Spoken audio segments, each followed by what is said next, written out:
All right, 12 after 7 now, a look at the stories you've been talking about online. Let's head over to Fox Wilmington's Ryan P.C. Trimble. Good morning, everyone. So after the Super Bowl on Sunday, usually people talk a lot about how funny or outrageous or racy the commercials were during the game. However, this year, one seemingly innocuous ad actually made a lot of people upset. Take a listen. Beautiful for spacious skies. So it is a commercial for Coca-Cola, and as you heard, it features America the Beautiful sung in several different languages, from Spanish to Hindi to Hebrew, and Coke's aim was to celebrate the diversity of American citizens. The YouTube description even says the one thing more beautiful than this country are the people who live here. However, a lot of people online got pretty fired up because they thought singing that song in a language other than American was unpatriotic. I looked through Twitter and found these reactions from people who didn't appreciate the commercial sentiments. Here we have, let's see, this gentleman who said, "I'm not racist, but this is America. We speak English, hashtag Coke," which, you know, it's always great when someone starts a tweet with, "I'm not racist, but." And then down here, the Kevin said, "Never buying Coke again. America the Beautiful in a language other than English is just wrong." But not everyone was so negative. A lot of people did like the ad, and I think this user summed it up nicely when he said, "Best ad of the first half, Coke celebrating the immigrant spirit of patriotism in America the Beautiful. America is beautiful." So I just thought that was interesting how upset people got. They were just trying to, you know, do something nice and celebrate our country, and people didn't. Well, the reactions are going to be from both, you know, extremes exactly. on that one. And I was saying that because I didn't have to see it, so I didn't see it in the commercials, but that is the one thing the next day after I watched the highlights, Coke commercial.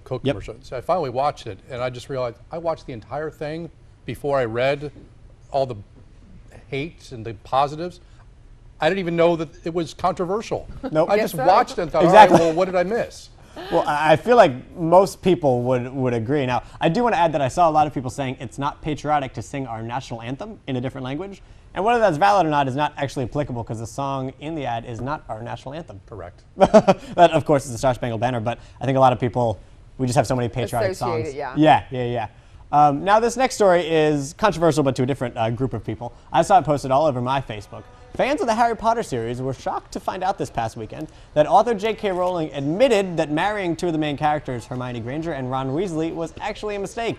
The article comes out in a magazine called Wonderland next week, but Britain's Sunday Times published early excerpts where Rowling called the pairing wish fulfillment because she wrote the plot that way and she couldn't just bear to change it at the end, even though she felt the pair really shouldn't end up together. Now, the interview was actually conducted by Emma Watson, who played Hermione in the films, and Emma even agrees that Ron likely would not have made Hermione very happy.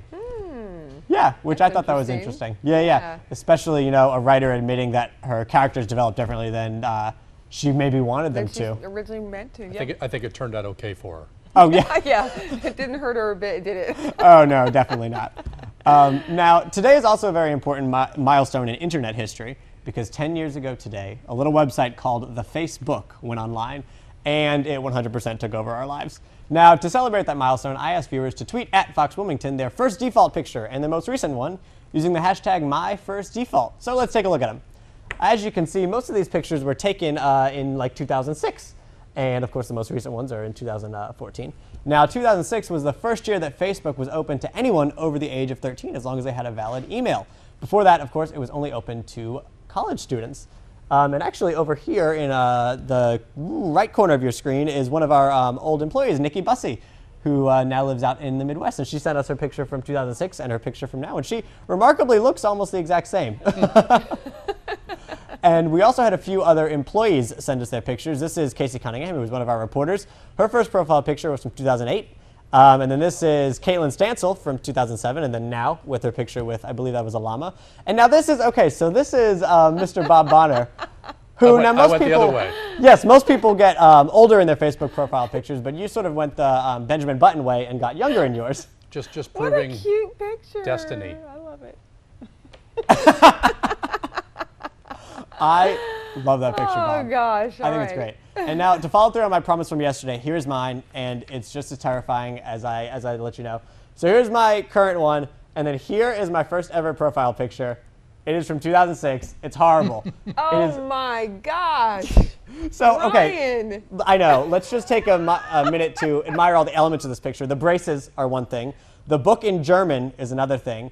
And then the final thing, this was not taken with a camera. I put my entire head into a scanner at my mother's house. Because I was like, oh, this is absolutely what I need to do right now. It's hilarious. Darn Facebook making kids great? do things. Aren't you glad it's a lot easier now, Ryan? Yeah. I was 15 in that 16, picture. 15? 16, 15. Yes. And some people say I look the same, but I hope that I don't. I don't know. I can't tell your face. We need you to scan another photo. There we go. I'll scan one and it'll be in tomorrow's show. And then we'll pair those two. That's pretty cute. All right. Well, that wraps up this morning's edition of What's Trending. Tune in this afternoon at 10 p.m. for the evening edition hosted by Janae Frazier. If you have any comments or anything, please tweet them at Fox Wilmington or email me at rtrimble@foxwilmington.com. So